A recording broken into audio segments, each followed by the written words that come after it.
Maar gewoon liefst. Dat zal je daar zitten. Nee. We zijn wel stuk. We zijn zo. We zien het zitten.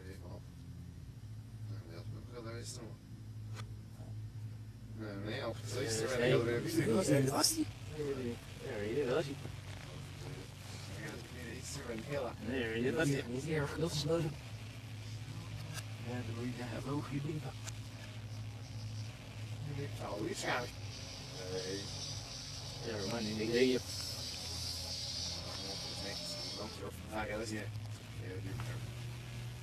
When my dad passed away, it was pretty much intense because he was the ringleader, if you will. He was the one that made all the rules, that enforced everything, that made that all the money.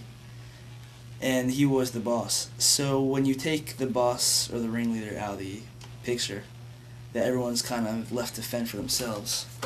The way my mom took care of things was she joined several support groups. She tried so many, until eventually she found one that she went to several nights a week, which was just other widowed men and women within the same age group that were all going through the same thing.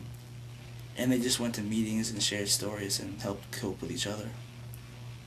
And then as time passed on, their bonds grew so tight that they just started their own support group out of the hospital and just went out to eat a couple nights a week and just started their own club of widowed friends, where if anyone was having a tough week, they would all just be there for them, and vice versa.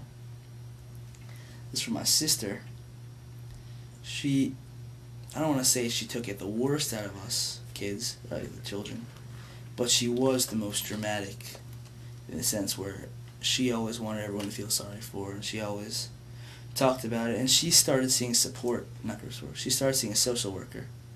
And I don't know how often she saw that social worker, but she was there at least every week, just helping her talk about stuff to the point where she got so close with the social worker that she started babysitting her kid. My brother, he's kind of the mystery how he handled it, because none of us really know. He never talked about it at all. All he would do was give us a hard time for talking about it, saying there's really no point. When I was trying to cope with it, you can only imagine what it's like for any 15-year-old or any age for that matter to deal with the loss of a parent. Really, I didn't like the idea of making people feel sorry for me, so I didn't go to any support groups like that. I tried seeing a social worker once, and that was definitely not helpful, because social workers like to say things as they are. They don't really talk to you like a friend talks to you. And I remember leaving there a lot more upset than I was when I went in, so I never went back. So me, I basically just dealt with things myself for a while, cried myself to sleep, got upset whenever I saw like the father and son walking in the mall or anything. But, so my father passed away May 28th. Now around 4 months later, at the end of September, I happened to go to a skate park to watch a band called Protagonist play a show. And I was friends with most of them, those I knew at the time, and fortunately enough for me, by some twisted turn of events, I ended up playing that show that night, and I guess joining the band.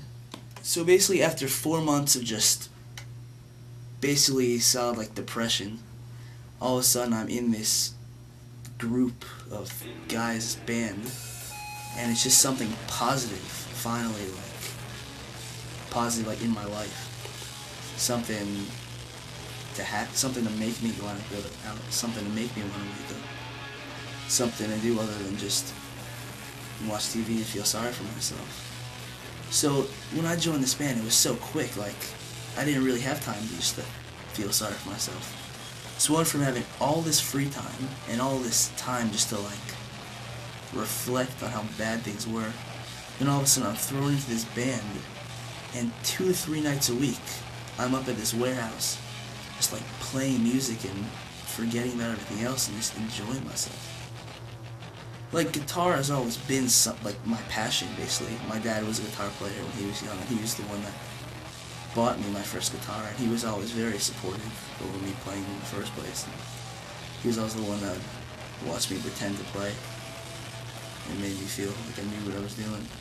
So I just knew it would make him proud to know that I spent 2 or 3 nights a week playing in this band, doing something I'm passionate for. I knew he would be proud of that. So what does this warehouse mean to you? It's not necessarily like a savior, but more of like just a positive place where I spent so much of like my youth and so many nights where I didn't go out like most of my peers getting into fights or starting fights or causing trouble. I spent all these nights playing music with my friends and working on something bigger and furthering myself and furthering just everything I strive to be, in the sense of we all became like a family. We were all there for each other. We all played music with each other. And I really was happy. This warehouse definitely shaped me in the sense where, and it took all my negative energy and all my angst and all my like anger of all the bad things that happened. I was able to transform that into something positive.